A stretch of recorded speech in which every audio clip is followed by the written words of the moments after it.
Bismillahirrahmanirrahim. Innal hamdalillah nahmaduhu wa nasta'inuhu wa nastaghfiruh wa na'udzu billahi min shururi anfusina wa min sayyiati a'malina. Man yahdihillahu fala mudilla lahu wa man yudlil fala hadiya lahu. أشهد أن لا إله إلا الله وحده لا شريك له وأشهد أن محمدا عبده ورسوله صلى الله عليه وعلى آله وسلم تسليما كثيرا يا أيها الذين آمنوا اتقوا الله حق تقاته ولا تموتن إلا وأنتم مسلمون يا أيها الناس اتقوا ربكم الذي خلقكم من نفس واحدة وخلق منها زوجها وبث منهما رجالا كثيرا ونساء واتقوا الله الذي تساءلون به والأرحام إن الله كان عليكم رقيبا يا أيها الذين آمنوا اتقوا الله وقولوا قولا سديدا يصلح لكم أعمالكم ويغفر لكم ذنوبكم ومن يطع الله ورسوله فقد فاز فوزا عظيما أما بعد فإن أصدق الحديث كتاب الله وخير الهدي هدي محمد صلى الله عليه وعلى آله وسلم وشر الأمور محدثاتها فإن كل محدثة بدعة وكل بدعة ضلالة وكل ضلالة في النار. والحمد لله, lisan kita tiada kering untuk bersyukur kepada Allah Subhanahu wa ta'ala. Pagi hari ini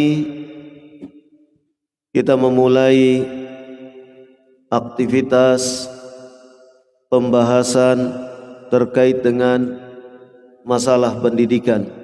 Satu masalah yang sangat penting yang merupakan perkara yang mendasar bagi perkembangan dakwah secara umum, terkhusus bagi perkembangan ma'ahid, pondok-pondok pesantren yang dikelola oleh kalangan salafiyin.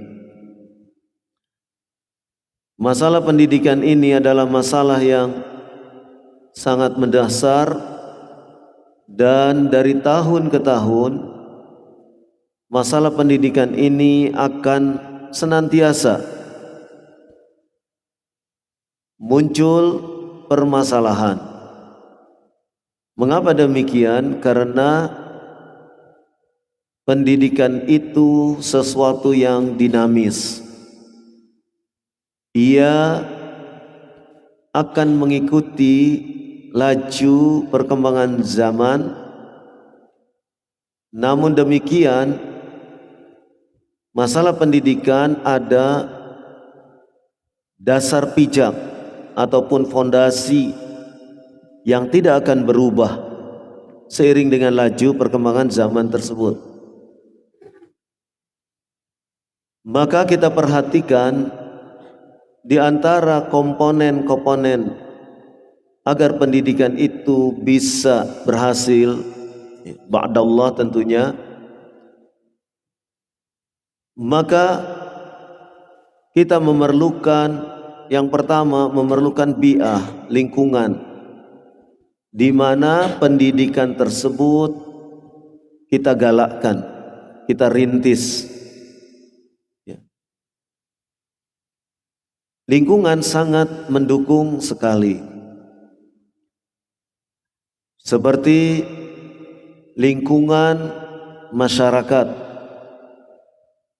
Kemudian juga terkait dengan lingkungan ini peran serta pihak pemerintah daerah. Dan termasuk lingkungan juga yaitu situasi keadaan di seputar pendidikan itu sendiri. Terlebih sekarang ada perkembangan di dunia maya, di dunia yang sifatnya tidak real, tetapi ada melalui media sosial yang ada sekarang. Maka ketika kita membicarakan tentang lingkungan, kita harus benar-benar memberikan satu bentuk kontribusi yang baik bila pendidikan itu ada di satu tempat, memberikan satu nilai positif bagi masyarakat ataupun lingkungan lainnya, seperti misalnya lingkungan terkait dengan kelestarian alam, lingkungan terkait dengan hewan yang ada di sekitar mahad atau pondok pesantren. Namun yang lebih daripada itu, selain bi'ah, juga kita memerlukan sumber daya manusia untuk mengelola pendidikan itu. Sumber daya manusia yang betul-betul memahami tentang arti pendidikan itu sendiri, sehingga ketika ia bergelut di dalam dunia pendidikan, ia memahami apa yang harus ia perbuat. Dalam hal ini terkait dengan masalah sumber daya manusia, maka upaya untuk meningkatkan kualitas pemahaman itu sangat penting. Adanya berbagai diskusi, adanya berbagai pendidikan dan latihan, adanya pendidikan-pendidikan yang mungkin secara waktu itu relatif singkat, tetapi memberikan pembekalan kepada para calon pengelola pendidikan. Ini terkait dengan SDM. Pendidikan itu pun akan bisa ditunjang dengan baik ketika sarana prasarana ada, mulai bangunan, kemudian juga luas tanah dan sarana prasarana yang lainnya. Juga pendidikan itu perlu ditunjang dengan kehadiran para orang tua atau wali santri. Peran mereka cukup besar, dan peran mereka kita dorong untuk bisa memberikan motivasi kepada peserta didik, khususnya anak mereka sendiri. Dan selain itu juga perangkat lain untuk bisa menjadikan pendidikan itu berhasil guna, yaitu dengan adanya perangkat yang mendukung, baik yang sifatnya software seperti kurikulum ataupun yang sifatnya hardware dalam bentuk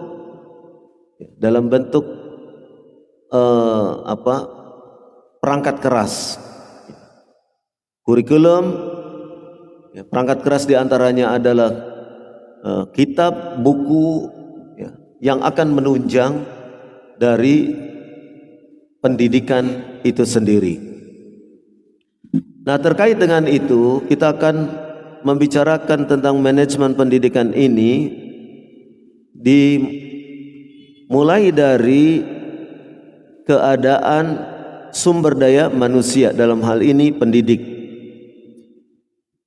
Bagaimana kita bisa mendapatkan pendidik yang baik?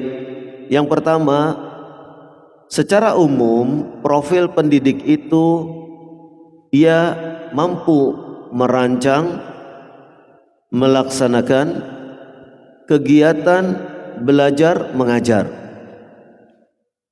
Dalam hal ini seorang pendidik seperti tadi disebutkan, ia mengetahui secara baik tentang kurikulum yang diajarkan di dalam lembaga pendidikan yang ia kelola.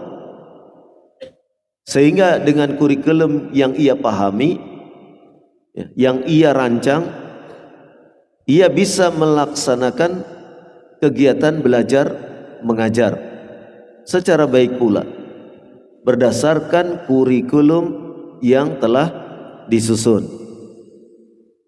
Nah, ini sangat penting sekali karena seorang pendidik hendaklah ia bisa berperan sebagai perencana untuk pendidikan yang akan ia lakukan. Mendidik manusia itu berarti membentuk kepribadian. Ini tugas berat tentunya. Anak yang mulai misalnya tidak bisa membaca, anak yang kemudian dalam keadaan ia belum memiliki ilmu, atau ia masih memiliki sikap yang biasa sebagai manusia, tetapi ketika ia masuk ke dalam dunia pendidikan, maka pendidik itulah yang akan mengisi, yang akan membentuk kepribadian anak tersebut. Jadi seorang pendidik ia harus mampu menjadi perencana untuk merancang tujuan pembelajaran dari tema kegiatan belajarnya.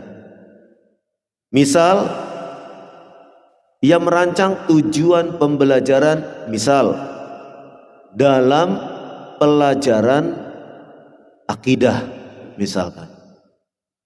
Ia harus bisa merancang apa yang akan digunakan, kitab apa yang akan digunakan untuk pembelajaran akidah tersebut.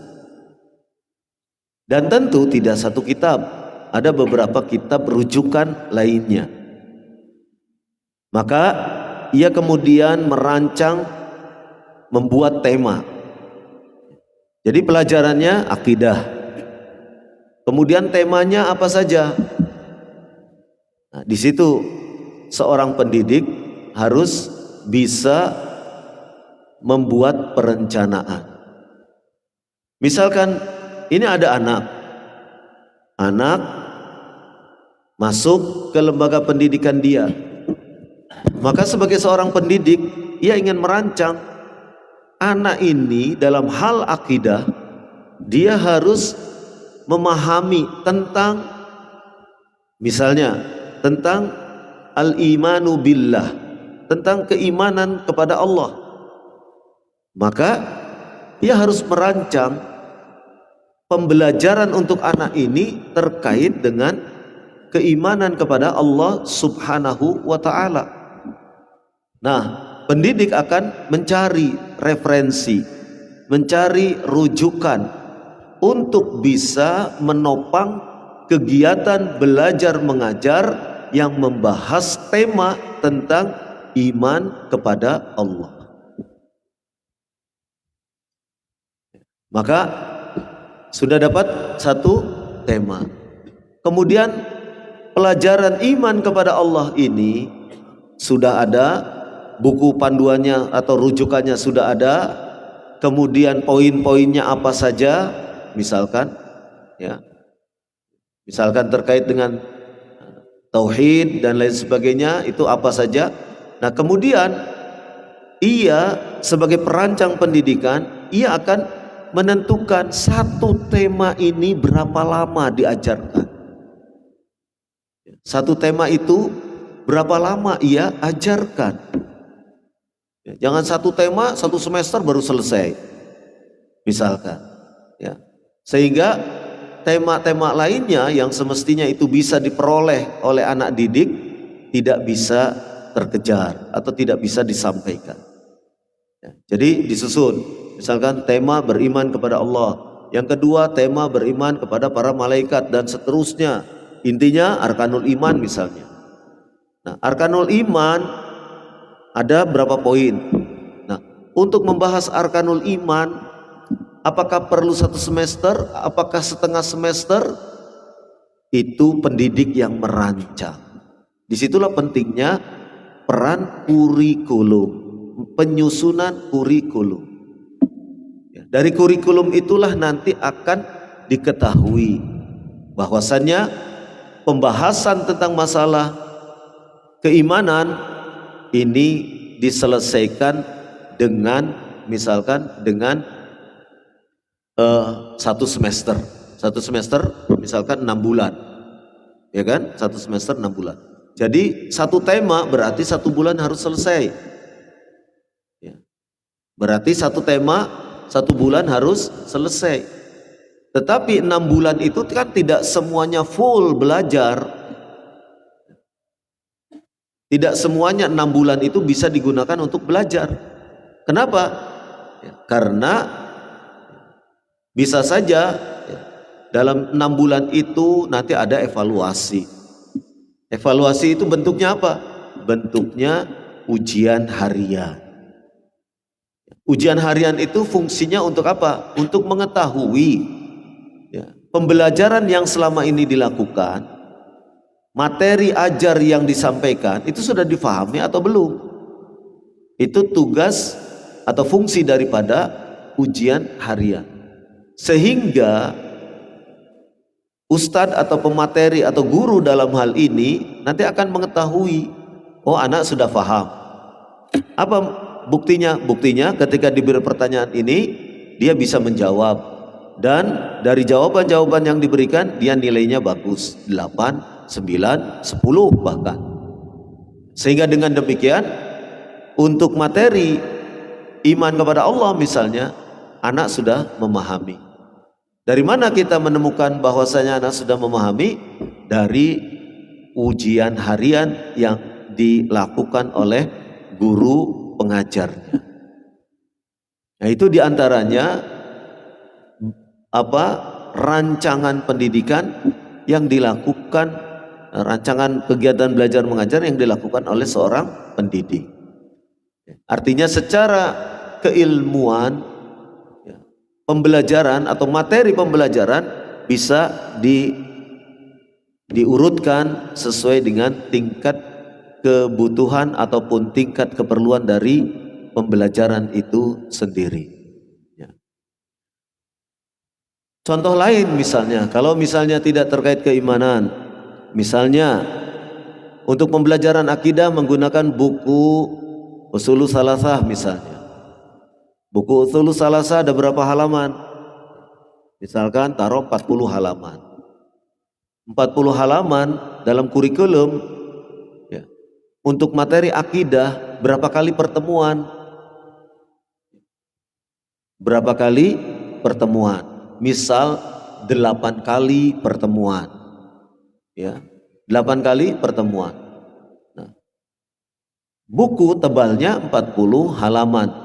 Berarti kalau hitungan kasarnya 8 kali pertemuan, berarti 1 kali pertemuan harus menyelesaikan berapa halaman? 5 halaman. Ya kan begitu? Berarti ketika nanti pertemuan ke-8 itu sudah 5 halaman terakhir dari kitab Ushulus Salasah itu. Tetapi ketika kita merancang untuk kurikulum, untuk materi silabus ini kan tidak 8 kali itu full, karena 8 kali itu bisa terkurangi, misalnya ya, tidak hadir sekali karena mertua sakit, misal. Tidak hadir 2 kali karena ada rapat guru, misal. Kan bisa terjadi seperti itu, sehingga praktis pembelajaran itu mungkin 6 kali maksimal. Belum itu dipotong dengan ada ujian harian untuk mengetahui, untuk mengevaluasi.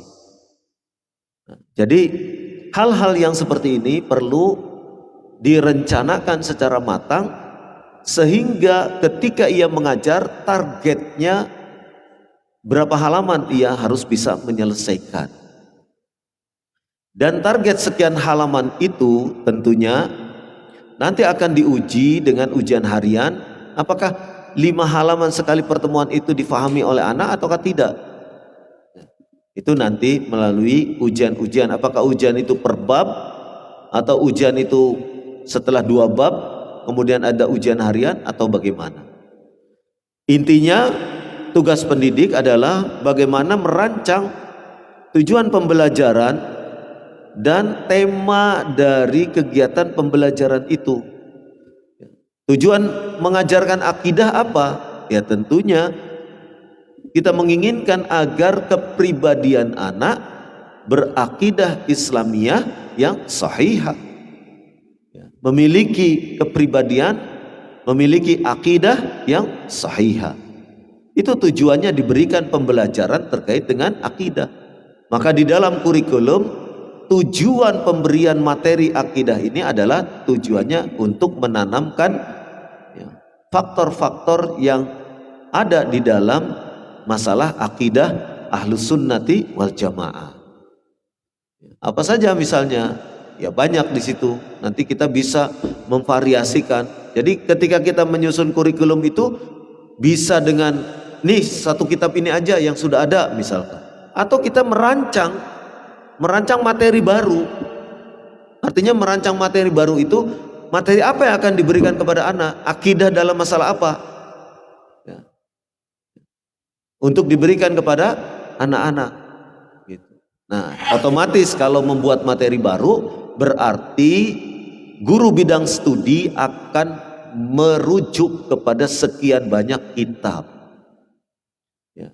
Jadi untuk pelajaran akidah misalnya terkait dengan masalah apa ya, masalah keimanan kepada Allah dan seterusnya, arkanul iman misalnya. Terus masalah apa lagi? Masalah tentang misalnya keimanan kepada apa yang nanti di situ di rukun iman itu ada masalah keimanan kepada hari akhirat. Hari akhirat itu apa saja? Prosesnya kan banyak. Dari mulai awal masuk ke jenazah si mayit itu dikubur sampai nanti ada proses sampai kemudian menyeberang as-sirat misalnya dan seterusnya. Jadi materi-materi itu dirancang untuk kemudian bisa menjadi bekal bagi anak untuk meyakini tumbuhnya keyakinan pada diri anak terhadap akidah ya, akidah yang diajarkan oleh para ulama Ahlus Sunnati wal Jamaah. Nah itulah tugas sebagai pendidik, dia berperan sebagai perencana. Kemudian merencanakan strategi pembelajaran ya. Strategi pembelajaran yang akan digunakan sesuai dengan tujuan dan tema yang dimiliki. Strategi pembelajarannya bagaimana? Apakah monoton hanya menyampaikan ya one way communication, satu bentuk komunikasi saja, atau strategi pembelajarannya dalam bentuk dialog, tanya jawab ya, atau mengkombinasi antara penyampaian kemudian ada dialog, atau strategi pembelajarannya ada dalam bentuk dengan alat bantu yang lain ya, entah dengan misalnya alat bantu audio visual misalnya, atau dengan bagaimana ya, dan seterusnya. Itu termasuk dalam perencanaan sang pendidik itu ya. Pendidik itu merencanakan pembelajarannya seperti itu ya. Kemudian juga merancang bahan dan alat yang diperlukan untuk kegiatan pembelajaran itu ya. Alatnya apa saja yang diperlukan, bahannya apa saja yang diperlukan. materi, untuk bahan materi kitab apa yang diperlukan anak-anak. Kalau misalnya bahan materi itu dari kitab Ushulus Tsalatsa, maka kemudian apakah anak-anak pegang, peserta didik itu pegang semua, masing-masing memegang satu kitab, masing-masing santri memegang satu kitab misalnya, ataukah bagaimana? Itu harus ditentukan. Karena apa? Karena itu akan menentukan belanja nantinya. Ya, karena santri tidak mungkin, karena dia di pondok, tidak mungkin dia cari sendiri. Ya, otomatis nanti pihak pondok yang akan menyelenggarakan, mendatangkan kitab-kitab itu untuk keperluan para santri. Itu terkait dengan masalah pengadaan sarana prasarana dalam hal belajar. Ya, seperti itu. Nah, itulah pentingnya ketika seorang pendidik dia berperan sebagai perencana. Ya. Kemudian ia merancang pula, seorang pendidik merancang pula langkah kegiatan dari satu metode pembelajaran yang ia pilih. Ya.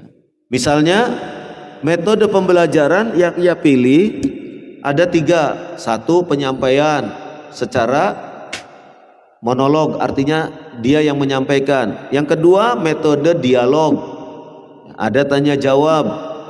Yang ketiga, dengan metode evaluasi, ada ujian harian misalkan. Nah, itu ya metode pembelajaran. Ya, langkah kegiatan yang seperti itu sudah direncanakan. Nanti ujian di setiap apa misalnya, evaluasinya di setiap apa? Di setiap 1 bab selesai ujian, 2 bab selesai ujian, atau 3 bab selesai ujian, atau 6 bab sekaligus ujian. Tentu lebih berat kepada anak didik. Kalau 1 bab ujian, 1 bab ujian, 1 bab selesai ujian, 1 bab selesai ujian, itu akan meringankan. Karena nilai-nilai hasil evaluasi itu akan membantu bagi peserta didik ketika nilai ujian akhir. Ya, nilai ujian akhir atau nilai ujian semester. Nilai ujian semesternya jeblok, tapi dia bisa dibantu dengan nilai ujian harian. Itu diantara strategi pembelajaran, sehingga anak mendapat nilai itu tidak jatuh-jatuh amat lah. Kalau hanya mengandalkan ujian akhir semester, terus dia sakit, kemudian ia jatuh nilainya, sudah mau dibantu dengan apa? Sementara ujian harian tidak pernah ada, misal. Tidak bisa dibantu nilainya secara unsur memberi penilaian. Tetapi kalau ada nilai-nilai ujian harian, X ujian akhir semesternya ternyata jatuh nilainya 5, tapi nilai ujian hariannya 8, 7, 9, 8, 7, 9 misalnya, sehingga itu bisa membantu kemudian nilai ujian akhir yang 5 itu bisa terbantu naik menjadi 6 atau 7 sehingga dia lulus. Nah, itu rancangan seperti itu harus dilakukan oleh seorang pendidik. Kemudian merancang penilaian kegiatan pembelajaran, yaitu tadi terkait dengan hasil evaluasi itu tadi, ujian-ujian itu tadi, untuk menilai hasil belajar anak, kemampuannya di mana anak itu, apakah ia memahami apa yang selama ini diajarkan. Setiap bab ujian, jadi lebih diketahui lagi, bab ini ternyata kesulitan bagi anak, dan seterusnya. Jadi merancang penilaian kegiatan dari pembelajaran untuk kemudian nilai hasil belajar anak itu ditulis di buku raport. Buku raport itu apa fungsinya? Fungsinya untuk pertanggungjawaban dari sebuah lembaga pendidikan kepada wali santri, kepada orang tua, bahwasanya anaknya ini sudah diajar, sudah diberikan materi pembelajaran anaknya ini. Laporannya apa? Laporannya yaitu tadi, ternyata setelah ujian anak dapat segini, nih pertanggungjawaban kami sebagai penyelenggara pendidikan. Itu buku raport. Jadi buku raport itu bukan sekedar memberitakan atau menginformasikan seorang santri dapat nilai segini, bukan. Tetapi itu lebih daripada itu, bentuk pertanggungjawaban dari pengelola pendidikan kepada orang tua santri. Sehingga nih anak waktu masuk ke sini belum paham tentang masalah keimanan, tentang masalah peristiwa-peristiwa di hari akhirat misalnya. Nah, sekarang mereka sudah paham. Itu artinya kita mempertanggungjawabkan kepada orang tua nih bahwasanya anak antum sudah diberi materi ini. Itu pertanggungjawaban, memberikan laporan. Namanya saja rapot. Rapot itu laporan. Laporan kepada siapa? Ya kepada wali. Bahwasanya ini anak sudah diajar tentang materi akidah ini, materi akhlak sudah diberi pelajaran tentang ini, materi fikih diberikan pelajaran tentang ini, bab toharoh, bab sholat misalkan. Pelajaran umumnya sudah diberikan materi matematika misalkan, sudah diberikan materi tentang IPA, IPS dan seterusnya, bahasa Indonesia, yang semua itu kemudian dirangkum di dalam satu buku yang namanya rapot.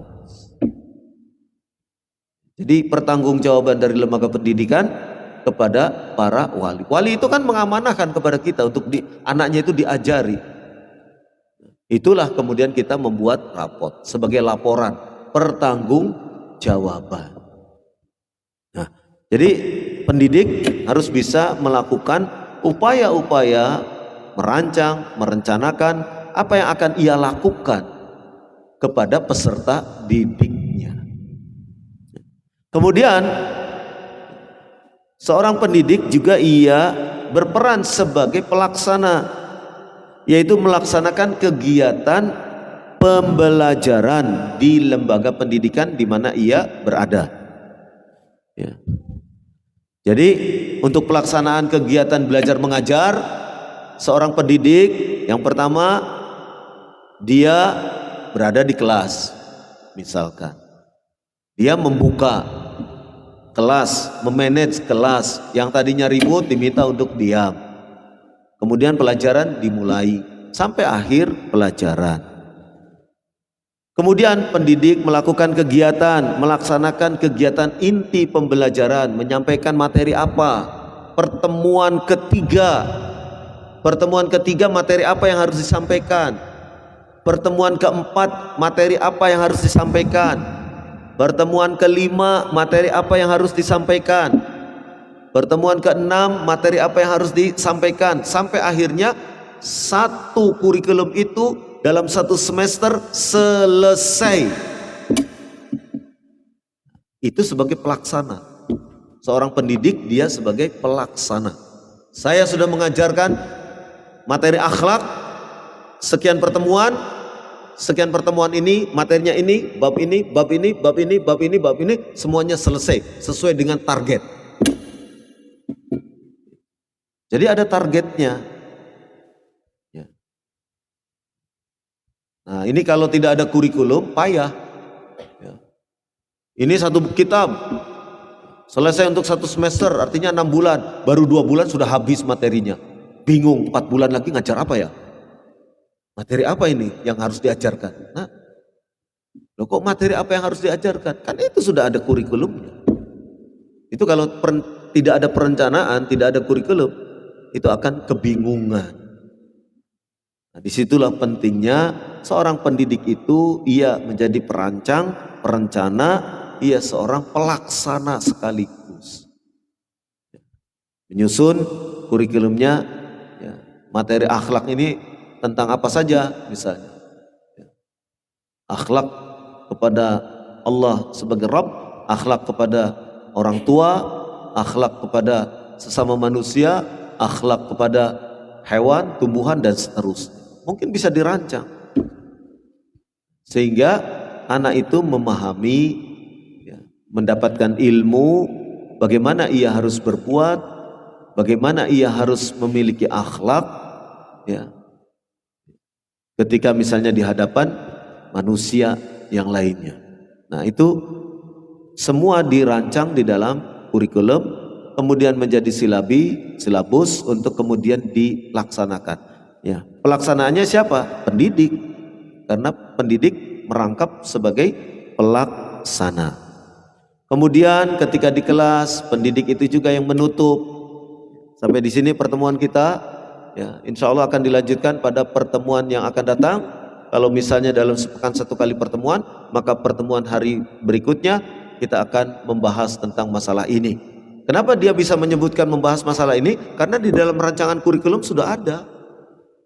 Pertemuan ketiga ini membahas apa? Pertemuan keempatnya membahas apa? Pertemuan ke-1, ke-2 itu membahas apa? Itu sudah ada. Sehingga ia tinggal mengajarkan. Itu seorang pendidik. Kemudian yang ketiga, seorang pendidik sebagai seorang penilai, mengambil kesimpulan dari hasil kegiatan belajar, memberi penilaian anak ini paham atau tidak yang ia sampaikan, yang ia ajarkan. Ya. Kalau misalnya dia belum paham, apakah ada remedial, apakah ada pembelajaran ulang, apakah ada penambahan waktu untuk memberikan tambahan pelajaran, dan itu semua dirancang oleh pendidik. Berat ya tugasnya, berat ya. Jadi tidak semata ngajarkan, ngajarkan kitab ini ya, tidak. Ada perencanaannya itu. Jadi pendidikan itu betul-betul direncanakan. Sebab apa? Misalnya satu ketika ya, ustadznya, waduh saya tidak bisa datang ini untuk mengajar. Ya, di hari Kamis ini saya tidak bisa mengajar.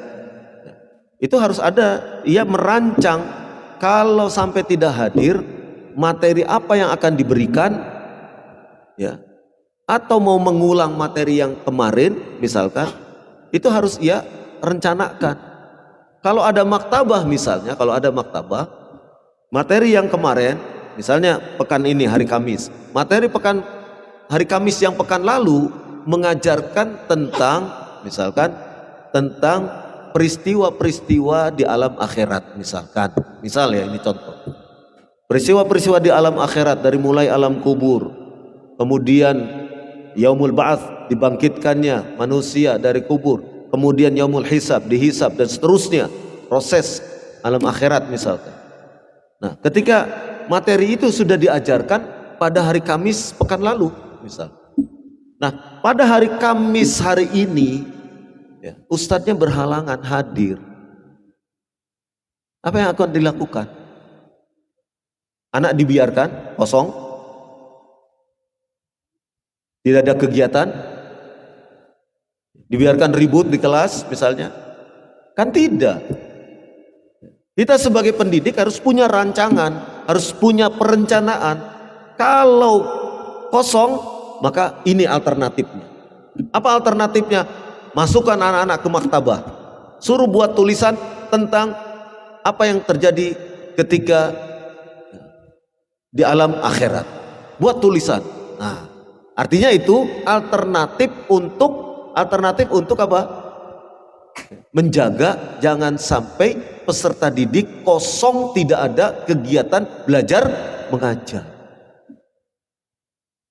Sehingga proses KBM itu aktif terus.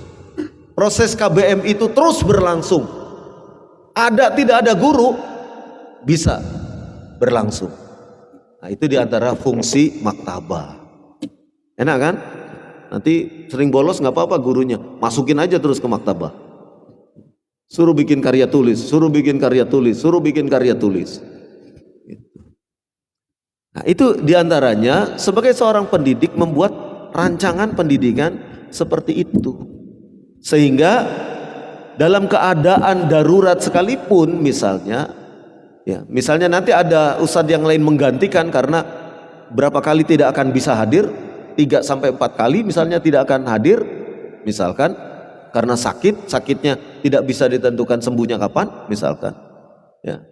Nah, maka digantikan oleh ustadz yang lain. Ustadz yang lain akan bisa mendeteksi pelajaran apa sampai mana pelajarannya.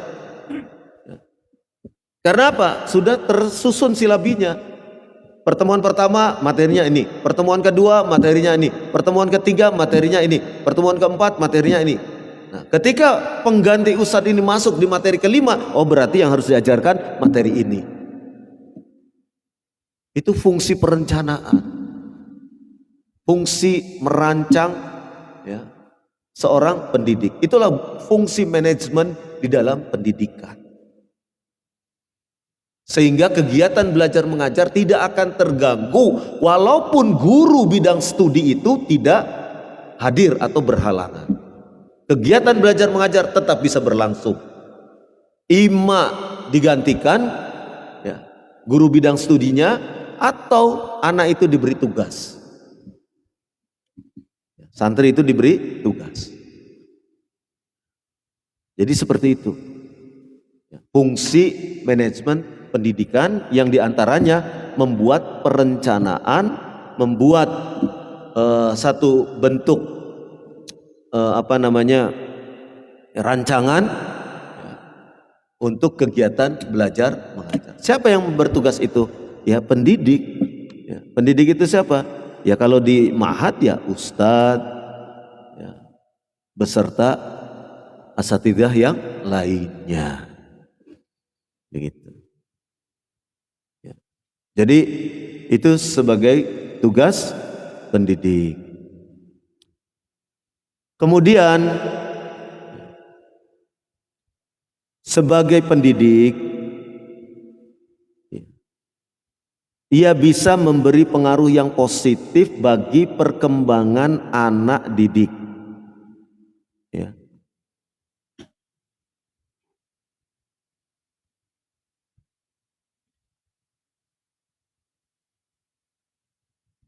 Jadi memberi pengaruh yang positif bagi perkembangan anak didik. Seperti apa misalnya? Seorang pendidik harus memberikan keteladanan, akhlak, ya, adab. Misalnya dalam hal, ya, penampilannya bersih, ya kan? Rapi. Tidak dalam keadaan yang tidak baik, karena ini menyangkut keteladanan, ya. Jadi siswa pun atau santri pun diberi keteladanan terkait dengan penampilan misalnya, ya. Jadi kalau berpakaian ya berpakaian yang rapi, bersih, ya. Kemudian juga, ya, serasi, ya. Bersih, serasi. Ada bersih tapi nggak serasi bisa, ya. Atasnya biru, bawahnya kuning, misalnya. Ya, dalam komposisi warna, kan tidak serasi. Tapi tidak apa-apa, ya. Tapi baiknya ya serasi lah, gitu. Kalau misalnya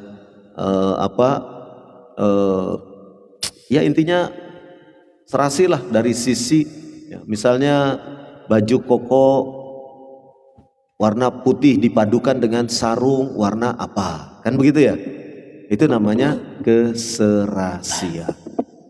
Keserasian. Orang kalau serasi itu enak dipandang, ya, enak dipandang.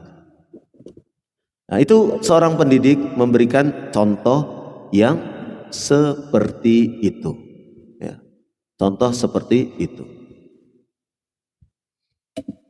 Kemudian pendidik termasuk diantaranya memberikan keteladanan dalam hal masalah ketepatan waktu. Masuk mengajar itu jam berapa? Jam 8, ya jam 8 masuk. Ya telat sedikit 5 menit, 10 menit, ya tidak apa-apa. Tapi jangan setiap hari misalkan. Atau setiap mengajar terlambat terus misalkan, tidak. Ya sesekali mungkin bisa dimaklumi. Tetapi itu menunjukkan kepada komitmen kita untuk berperan diri sebagai teladan, sebagai seseorang yang memberikan keteladanan yang baik kepada peserta didik kita. Kemudian pendidik bisa mengembangkan seluruh aspek perkembangan anak didiknya. Teliti dalam mengevaluasi perkembangan anak didik. Aspek perkembangan anak didik dalam hal apa? Perkembangan dalam hal apa? Ya, kalau anak-anak TK, ya, sebelum masuk ditimbang berat badannya berapa, diukur tinggi badannya. Nanti setelah 1 tahun ditimbang lagi, diukur lagi tinggi badannya. Kalau ternyata setelah 1 tahun ditimbang berat badannya berkurang, nah ada apa ini? Ya. Sebagai seorang pendidik harus curiga, harus ada apa ini, kok anak makannya harusnya teratur dan seterusnya dan seterusnya. Itu harusnya berat badan anak bertambah, misalkan. Ya. Itu misalnya dalam hal perkembangan anak didik. Perkembangan anak didik kalau misalnya yang terkait dengan banin misalkan. Perkembangan anak didik, ya, kemampuan kelas 1, kemampuan ia sudah bisa membaca Latin, sudah bisa membaca huruf Arab, Al-Quran. Ya. Kelas 2 perkembangannya bagaimana? Kelas 1 ternyata ada kesulitan. Kelas 2-nya bagaimana? Kelas 3-nya bagaimana? Itu harus dipantau perkembangan yang demikian. Kenapa? Karena yang memantau itu tanggung jawab kita sebagai pendidik. Jangan sampai anak itu masuk di lembaga pendidikan kita tidak ada perkembangan. Masuk belum bisa baca, sampai kelas 5 ya tetap belum bisa baca. Lantas diapain? Selama dididik itu diapain ini anak? Kan begitu pertanyaannya. Wali santri akan menggugat atau mengklaim, ini anak saya diapakan, kok sampai kelas 5 tidak bisa membaca ini? Ada apa? Gitu. Nah, itu tentu jangan sampai seperti itu. Ya, kalau tentu ada perkembangan-perkembangan yang sifatnya hambatan, ya segera dikonsultasikan. Kalau ada hambatan yang sifatnya misalnya teknis, itu perlu merujuk ke ahlinya, ya segera disampaikan ke ahlinya. Ya, satu bentuk pengalaman saja, ini sekedar pengalaman saja. Untuk tingkat misalnya ya, seorang guru di tingkat PAUD, TK atau TA, itu kan dia memahami tentang tugas perkembangan anak. Ya. Seorang guru PAUD setidaknya paham tugas perkembangan anak usia 4 sampai 5 tahun itu apa? Usia 5 sampai 6 tahun itu apa saja tugas perkembangannya. Nah, satu ketiga anak usia 4 tahun sampai 5 tahun tugas perkembangannya diantaranya dalam hal motorik halus, dia sudah bisa membuat tulisan dalam bentuk lingkaran. Dalam bentuk lingkaran. Jadi dia kalau menulis di buku, ayo buat balon misalnya, buat balon. Ini anak usia 4,5 atau 5 tahun. Ayo buat balon, buat lingkaran. Kemudian ketika seorang guru melihat, loh, kok ada satu anak disuruh membuat lingkaran nggak bisa. Ya meskipun lingkarannya tidak bulat-bulat amat, mungkin ada yang agak penjol, ada yang apa, tergantung motorik halusnya. Ya, tangan, jari jemarinya tergantung dia. Ada yang mungkin bulatannya begitu agak lonjong, ada ini, tapi dia bisa bulat. Tapi ada yang tidak bisa membuat bulatan, itu ada yang tidak bisa. Ini pernah terjadi. Seorang pendidik tahu perkembangan, tugas perkembangan anak usia segitu harusnya bisa. Tapi kok ini nggak bisa? Berarti ada apa-apa dengan anak ini. Itu pentingnya seorang guru mengerti tentang tugas perkembangan anak. Berarti kalau dia tidak bisa membuat lingkaran, berarti ada sesuatu di motorik halusnya. Entah terkait gangguan saraf, maka harus dirujukkan ke ahlinya. Misalnya ke dokter spesialis saraf. Nah, kemudian ketika misalnya motorik kasarnya, anak usia seperti itu harus bisa melakukan loncat katak. Ternyata dia tidak bisa. Oh, berarti ada apa-apanya ini. Harus segera coba dilatih lagi, tidak bisa. Berarti perlu dipanggil orang tuanya. Ini anak antum kok begini, kondisinya begini, yang lain-lain bisa, tapi anak antum tidak bisa. Coba tolong antum konsultasikan ke dokter A. Itu pentingnya seorang pendidik mengetahui perkembangan anak didiknya. Ini terkait dalam masalah manajemen. Gitu. Nah sehingga dari situ ya, ketika misalnya sudah dirujukan apa dan seterusnya. Ya. Kemudian banyak kejadian kasus, anak itu mungkin autis, anak itu mungkin hiperaktif, anak itu mungkin ya macam-macam lah namanya anak. Ya. Yang kita terima kan gelondongan, ya kan? Artinya gelondongan itu kita belum tahu apa-apa nih, diterima sebagai santri di sini, sebagai siswa di sini kan kita belum tahu. Tiba-tiba setelah proses KBM berlangsung, kok ada begini. Nah, ini disinilah pentingnya peran pendidik untuk ya memberikan ya pemantauan terhadap perkembangan anak didiknya ya, secara teliti, mengevaluasi, menilai, oh ini anak normal, oh ini anak bisa melanjutkan ke pendidikan berikutnya dan seterusnya.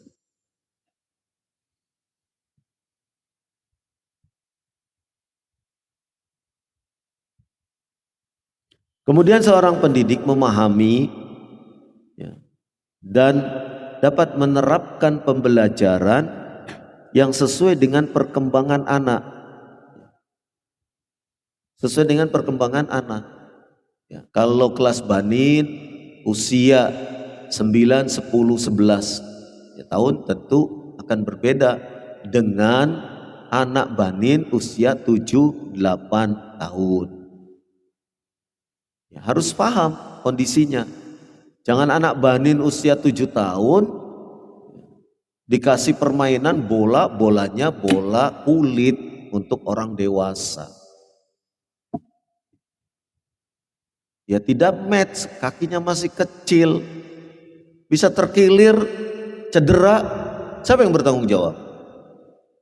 Kan begitu. Maka untuk kelas 1 ibtidai, anak-anak ya tidak perlu beli bola yang merek yang bola untuk orang-orang dewasa, kulit, mikasa dan seterusnya, tidak perlu.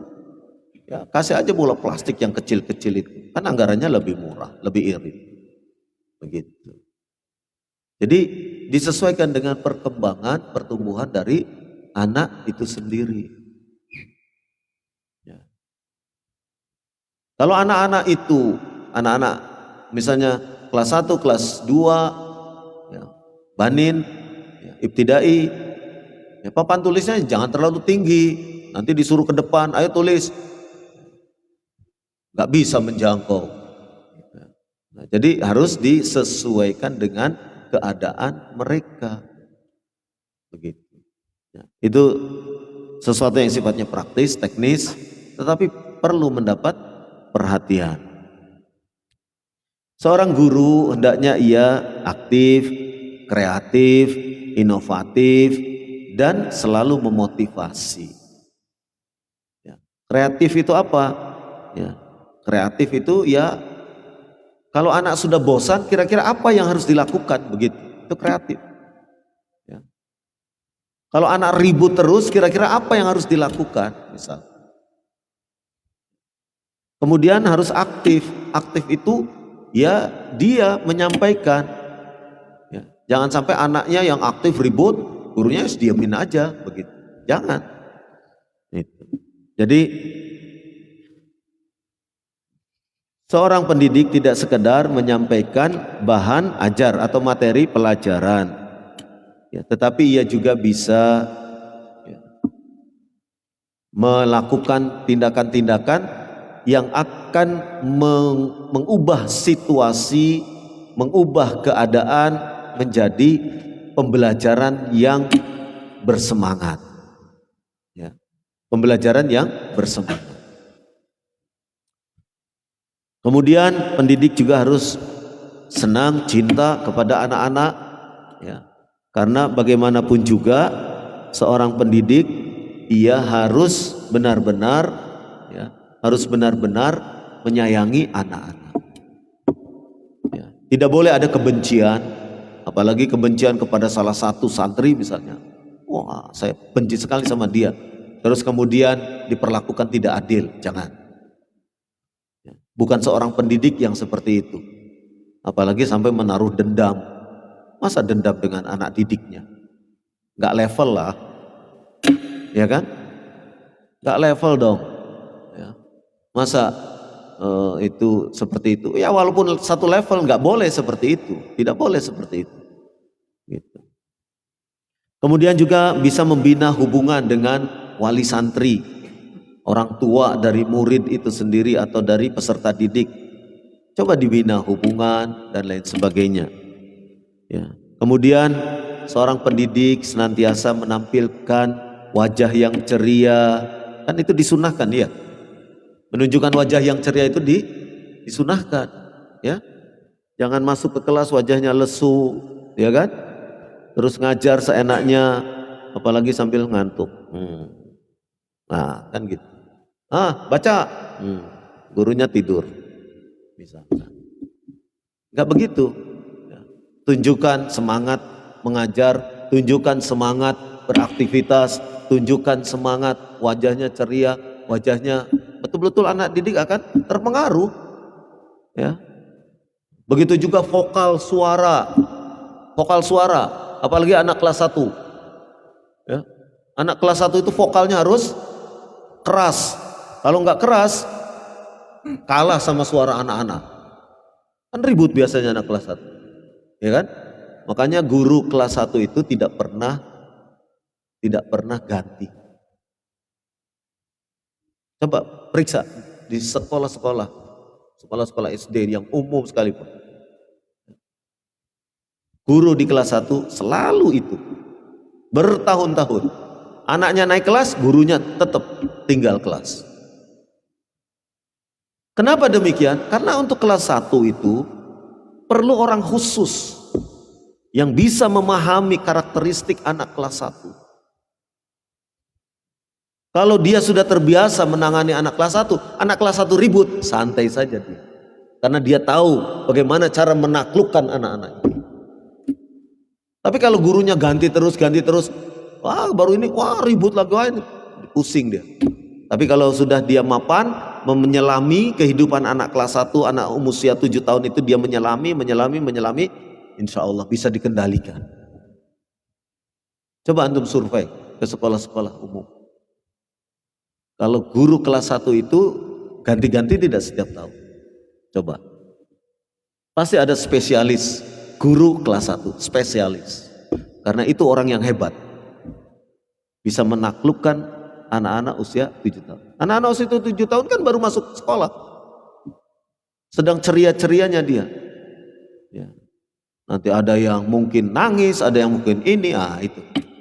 Pengalamanlah nanti yang akan, ya, pengalaman, ya, ba'dallah, pengalaman dari sekian tahun itulah nanti yang akan bisa mengendalikan kelas, memanage kelas. Tapi kalau ganti lagi gurunya kelas 1, belum pengalaman, tahun. Nanti tahun baru lagi ganti lagi gurunya, belum pengalaman lagi, akan out juga. Maka tetapkan guru kelas 1 hanya fulan, sudah. Anak didiknya naik kelas, dia tetap tinggal kelas di kelas 1. Tidak pernah naik kelas. Karena apa? Karena harus punya pengalaman. Ya. Mendidik anak kelas 1 beda dengan mendidik anak kelas 6. Misalnya. Itu berbeda sekali. Penanganannya yang berbeda.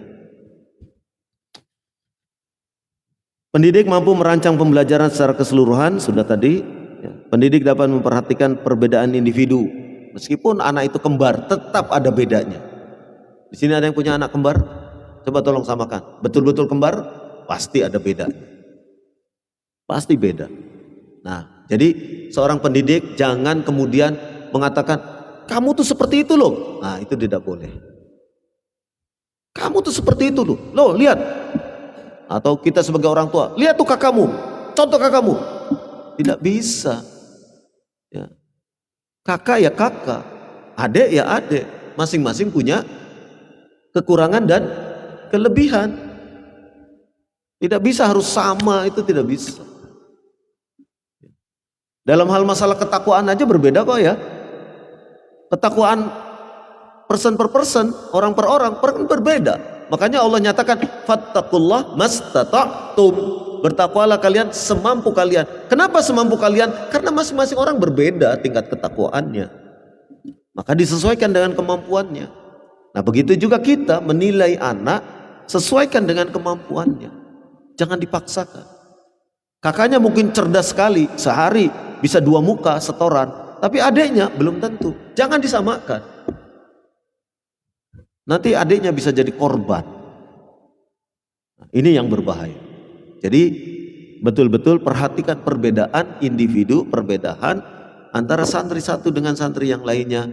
Itu masing-masing punya kekhasan, punya ciri tersendiri. Nah, itulah yang kita sebagai seorang pendidik bisa tidak mengembangkan ya, keadaan masing-masing anak ini. Ya, keadaan masing-masing anak ini. Baik, mungkin sampai di sini sudah lebih 10, hampir 9 menit. Kita batasi untuk jeda waktu. Ya, mudah-mudahan bermanfaat. Subhanakallahumma wa bihamdik, asyhadu an la ilaha illa anta, astaghfiruka wa atubu ilaik. Wassallallahu ala nabiyyina Muhammad wa ala alihi wa sahbihi ajmain. Walhamdulillahi rabbil alamin.